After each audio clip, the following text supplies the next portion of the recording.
Oke teman-teman, untuk hari ini saya akan memutarkan sebuah video atau berita, dan untuk video atau berita kali ini yang dibahas yaitu tentang revisi Undang-Undang TNI. Nah, di dalam video kali ini yaitu Bapak Dasko telah menyatakan atau mencurigai ketidakberesan di dalam beredarnya draft Undang-Undang TNI. Nah, dan ini sebenarnya ada apa ini ya? Mestinya bertanya-tanya ini. Dan seperti biasa untuk video kali ini dibahas dan komentari oleh teman kreator kita yaitu Opung Parbelak. Nah, tahu sendiri kan Opung Parbelak kalau membahas dan mengomentari tentang videonya. Nah, di dalam candaannya, di dalam celutukannya, di dalam cubitannya ini sangat menarik dan sangat menghibur sekali. Oke teman-teman, supaya teman-teman tidak penasaran dengan isi videonya, mari kita langsung tonton videonya. Oke, kita langsung aja gas. Kalian tahu? Orang PDIP yang saat ini paling dibenci Bapak Jokowi adalah Deddy Sitorus. Kalau kemarin sempat Hasto, benci kali Bapak Jokowi sama si Hasto, betul. Tapi sekarang Deddy Sitorus. Kok bisa begitu, Bung? Karena Hasto udah di dalam. Dan kalian tahu ada dua orang yang paling senang ketika Hasto di penjara. Yang pertama Bapak Jokowi, yang kedua Bapak Sudarsono. Yang ketiga siapa bilang? Yang ketiga adalah 27 orang lainnya yang kemarin dipecat rame-rame. Aduh, entah kenapa jujur aja aku bilang, ya kan, makin lama si Deddy Sitorus ini makin menunjukkan kemiripannya dengan Hasto. Deddy Sitorus kau anak angkat si Hasto. Makin lama makin mirip kalian. Jujur aja lah aku bilang, kalau kau ingin mewarisi sesuatu dari orang lain, yang bagus-bagusnya diwarisi. Jangan sikap jeleknya. Ini enggak, tukang fitnah sama kayak si Hasto. Tukang mengedarkan hoax sama kayak si Hasto. Tukang hujat sama kayak si Hasto. Cuman satu aja ya bedanya si Hasto sama siapa namanya Deddy Sitorus. Deddy Sitorus nggak pernah bilang Satyam Eva Jayate. Pembedanya cuman itu. Aduh, kemarin begitu dia mengeluarkan fitnah langsung ditantang Bapak Jokowi kan. Tapi sampai sekarang nggak ada jawaban. Tapi yang jawab siapa bilang? Puan Maharani ketika ditanya wartawan bagaimana tanggapan Ibu Puan mengenai masalah Bapak Jokowi dengan PDIP.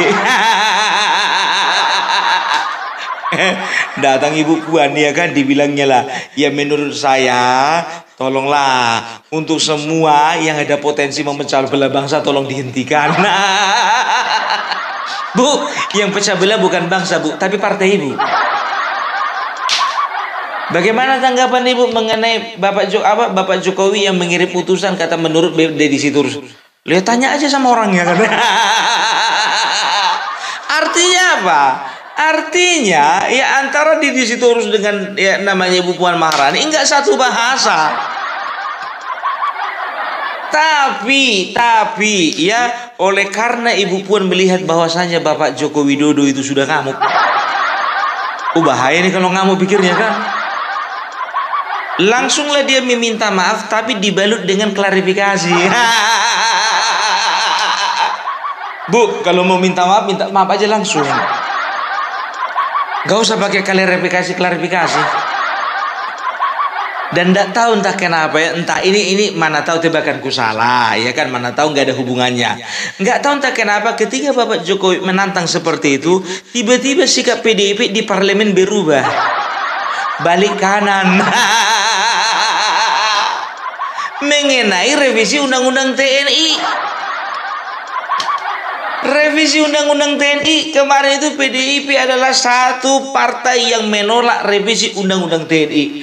Sekarang jadi ketua panitia. Malah jadi ketua panitia kerja, ketua panja. Utut. Ingat ya, utut ya, bukan utut. Oke? Utut, no utut. Beda arti itu. Iya kan? Jadi kemarin ini PDIP menolak keras ya revisi undang-undang TNI. Ya, kurang tahu apa karena memang mereka itu tidak setuju karena calon presiden mereka kalah yang dari bukan TNI. Yang menang sekarang TNI. Makanya mereka sensitif. Mungkin mereka berpikir bahwasanya dui fungsi ABRI dan juga fungsi TNI di sosial itu akan seperti Orde Baru. Berkembanglah itu di tengah-tengah masyarakat kan. Dan juga lucunya lagi, inilah yang dikomplain si Dasko. Apa kata Dasko? Ya, saya mohon ya untuk draft-draft yang sudah terlanjur beredar di masyarakat, itu bukan draft yang asli sama kami. Kerja sama bikin draft itu. Ya, banyak kali ada berapa pasal. Nomor ini. Padahal yang dibahas cuma 3 pasal. Yang beredar di masyarakat lebih dari 10 pasal. Pak Dasko jujur aja Pak, kalau itu nggak dari kalangan kita 58% Pak, enggak. Ya cuma 2 aja ya Pak, kalau nggak dari kalangan 16%, kalangan dari 24. Niat kali bikin gaduh, serius. Nah, dari draft-draft itulah yang meracuni pikiran masyarakat, sehingga masyarakat negative thinking terhadap revisi Undang-Undang TNI nomor 34 tahun 2004. Itu DPR ya melalui panjanya juga sudah sudah memberikan keterangan. Dasko begitu juga sebagai wakil ketua DPR sudah memberikan keterangan bahwasanya hanya ada 3 pasal yang direvisi, pasal ketiga, pasal 47 dan pasal 53. Kan begitu. Nah, apa aja isi dari pasal-pasal tersebut? Nah, pasal ketiga membahas mengenai bahwasanya untuk pengerahan kekuatan ya, itu semuanya itu TNI itu ada di bawah panglima tertinggi yaitu presiden, kan begitu. Tapi kalau berbicara tentang administrasi, kebijakan-kebijakan strategis ya, itu mereka itu ada di bawah Kementerian Pertahanan. Itu yang pertama ya, ini nggak pala jadi sorotan karena apa ya, tidak ada campur tangan rakyat sipil. Mau dibahas pun itu kurang ngerti. Baru yang kedua, ya kan pasal 53 ya. Kenapa loncat 47 dulu ya? Nanti dulu 47 ini yang paling gawat. Ini yang pembahasannya perlu lebih dalam. Pasal 53 mengenai usia pensiun dari TNI ya. Jadi sudah disepakati bahwasanya untuk Tamtama Bintara yang tadinya usia pensiunnya itu 52 atau 53 tahun ya, ditambah menjadi 58 tahun. Perwira begitu juga, yang tadinya 58 tahun perwira boleh pensiun sampai usia 62 tahun. Ya, sekarang begini ya, aku mohon kepada kita rakyat, kepada kita masyarakat, teman-teman dan saudaraku, kenapa kita tidak memberikan kesempatan kepada teman-teman saudara-saudara kita yang ada di TNI untuk mengabdi lebih lama? Kan begitu. Kalau dipikir-pikir, jujur saja lah aku bilang ya, untuk teman-teman kita yang saudara kita ya, bapak-bapak yang ada di Bintara, yang ada di Tamtama ya, dari 52 tahun menjadi 53 tahun menjadi 58 tahun ya, itu ada 5 tahun tambahan. Ya, mereka bisa lebih berkarya, mereka lebih bisa banyak mengabdi, dan mereka itu bisa lebih lama lagi waktu untuk menghidupi keluarganya. Jadi nggak boleh begitu. Jangan kalian itu terhasut dengan pemikiran-pemikiran sarkastik yang beredar di tengah-tengah masyarakat, gitu loh. Ingat ya, bapak-bapak yang ada di TNI itu pekerjaannya nggak gampang. Kadang mereka harus berpisah dengan keluarga dalam waktu yang lama. Kadang mereka harus menghadapi cuaca yang ekstrim. Kadang mereka harus menghadapi medan pertempuran yang memang betul-betul membahayakan.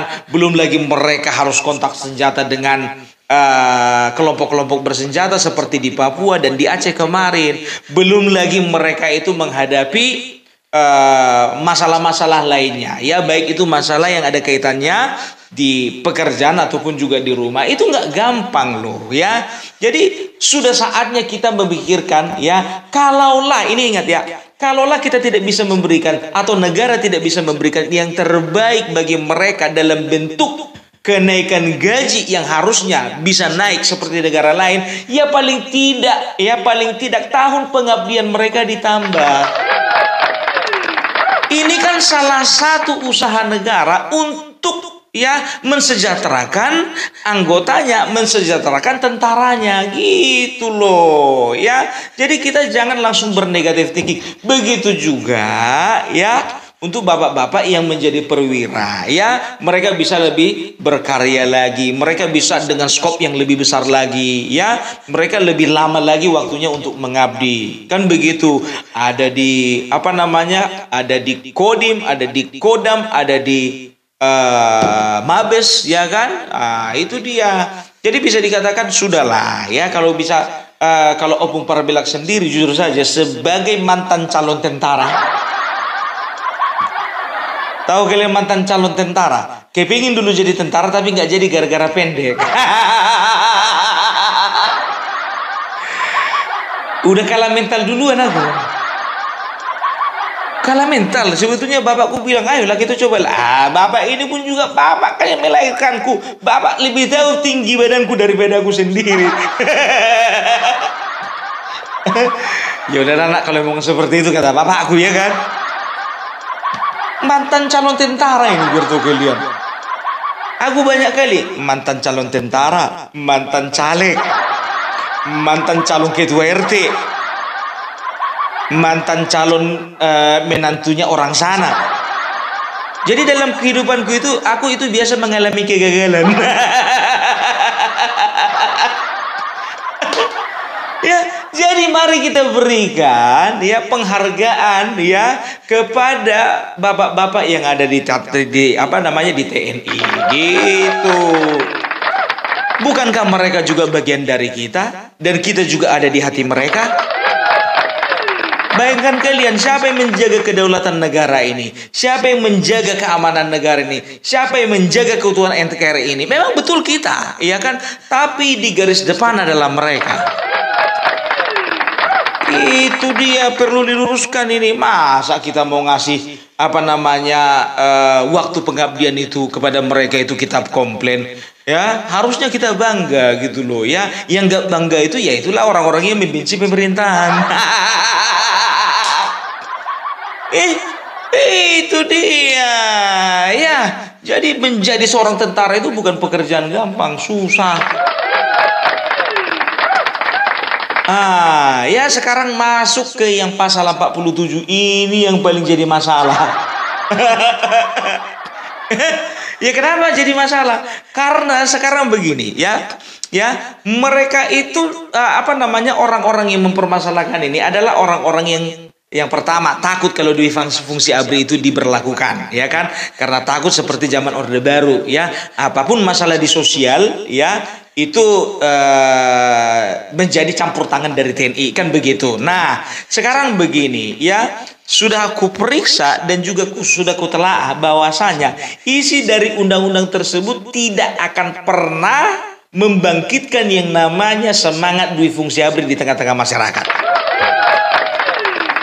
Itu yang pertama, ya kan. Yang kedua, kita bisa buktikan, ya,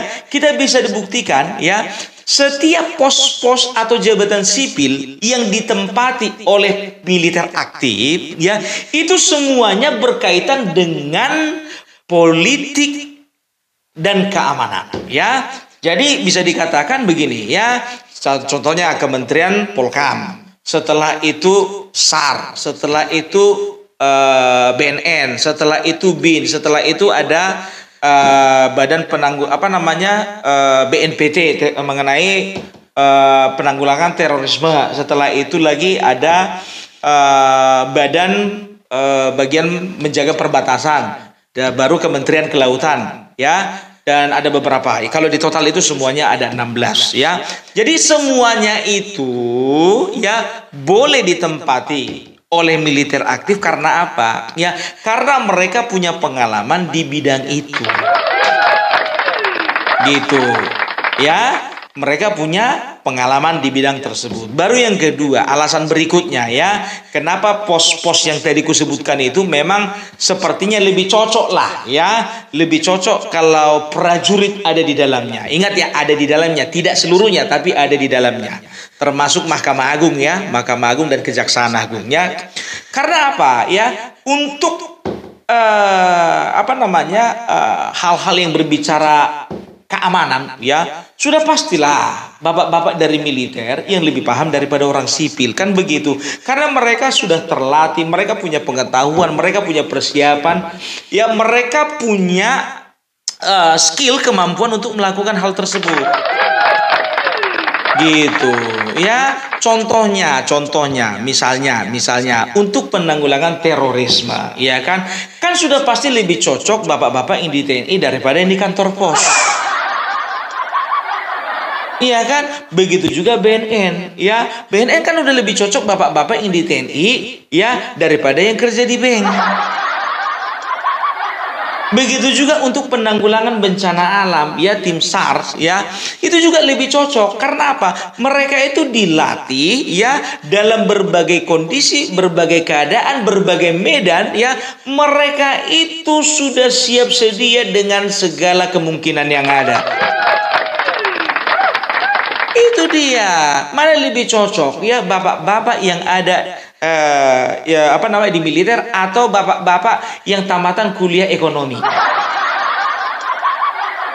Nggak cocok kan? Itu dia. Jadi semua itu berkaitan dengan kemampuan, kesiapan, skill, setelah itu keterlatihan mereka itu. Kecuali kalau contohnya Menteri Agama dari TNI itu baru lari. Nggak mungkin. Menteri Agama, Mayor Jenderal. Kan begitu ya. Setelah itu contohnya Menteri Pendidikan. Ya, mungkin 50-50 bisa kan begitu. Menteri Tenaga Kerja. Kan begitu. Jadi sekarang ini begini, tidak akan mungkin mereka itu lari dari jalur. Karena apa? Semuanya sudah diatur oleh undang-undang. Kecuali kalau zaman Orde Baru, Menteri Pendidikan bisa dari militer, Menteri Ekonomi bisa dari militer, Menteri Perdagangan bisa dari militer. Kan begitu ya. Jadi nggak ada alasan, nggak ada dasar untuk menolak revisi undang-undang ini. Karena juga gini loh ya, ini kan undang-undang nomor 34 tahun 2004. Ini sudah diberlakukan dari tahun 2004. Kenapa ributnya sekarang? Udah diributkannya itu Bung dari kemarin-kemarin. Ya memang betul ya kan. Sekarang begini, kalaupun ditambah ya dari 10 menjadi 15 atau 16, berarti negara melihat ada kebutuhan yang disesuaikan dengan kesiapan dan kemampuan. Itu dia. Ya jangan langsung kita negatif thinking. Ku bilang sama kalian ya, suruh dulu semua tentara dan polisi libur dulu 1 minggu. Serius. Dan umumkan kepada negara anggota PBB ya, bilang kalian dulu, contohnya Menteri Luar Negeri umumkan dulu ya, bahwasanya di Indonesia sekarang militer, TNI dan Polri itu sedang libur. Libur ya, bukan cuti ya, libur 1 minggu. Jadi jangan langsung merasa hebat kalian itu kalau nggak ada TNI. Itu loh ya. Jadi jangan gini ya. Aku bilang sama kalian, jangan gara-gara keseringan kita ngeliat kaca spion ya, akhirnya apa? Kita nggak nyampe di tujuan.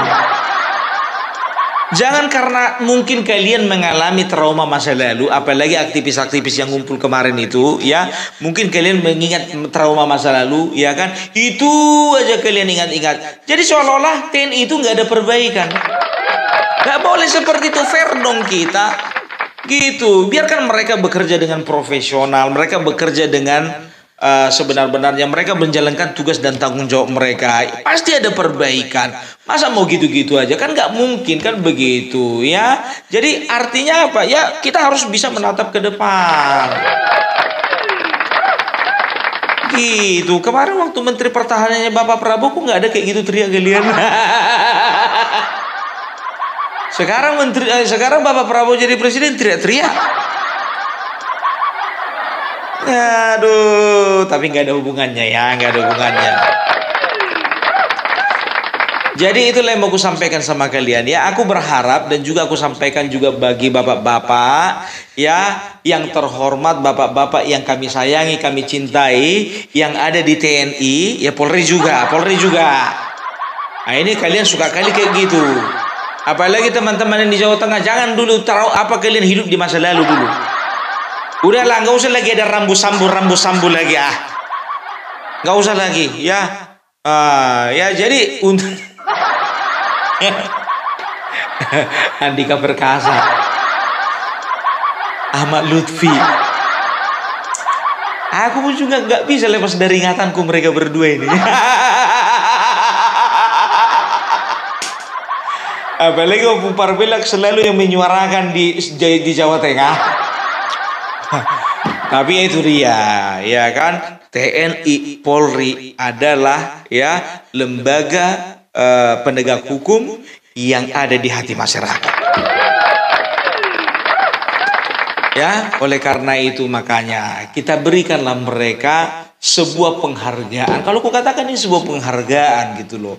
Ya, memberikan mereka kesempatan untuk mengabdi lebih lama lagi sesuai dengan pasal 53 dan memberikan mereka kesempatan ya untuk ya menunjukkan kemampuan mereka di kementerian dan juga lembaga-lembaga yang sudah diatur oleh undang-undang. Ya, kalau udah kayak gini kayaknya no comment ya. Mulai ada yang bilang, "Puko dibayar berapa?" Asal bersuara aku kalian tanya dibayar berapa. Udah aku bilang sama kalian, apapun kusuarakan. Bahas Bapak Jokowi dibayar berapa? Bahas Bapak Prabowo bayar berapa? Membahas Bobi Nasution bayar berapa? Sekarang membahas kita masalah tentara dibayar berapa? Enggak lah ya, karena gimana pun juga ya, Tentara Nasional Indonesia itu ada di hati rakyat. Percayalah kalian bapak-bapak yang ada di bapak-bapak yang ada di TNI AD, TNI AU, TNI AL ya, untuk spesifik masalah undang-undang TNI nomor 34 tahun 2004 ini, rakyat bersama kalian. Nggak usah kalian dengarkan itu omongan orang-orang yang nyinyir di ELC. Karena udah tayang 5 hari yang lalu. Ya kan biasa itu Pak, ada pro kontra biar rating naik kan begitu. Ya kan?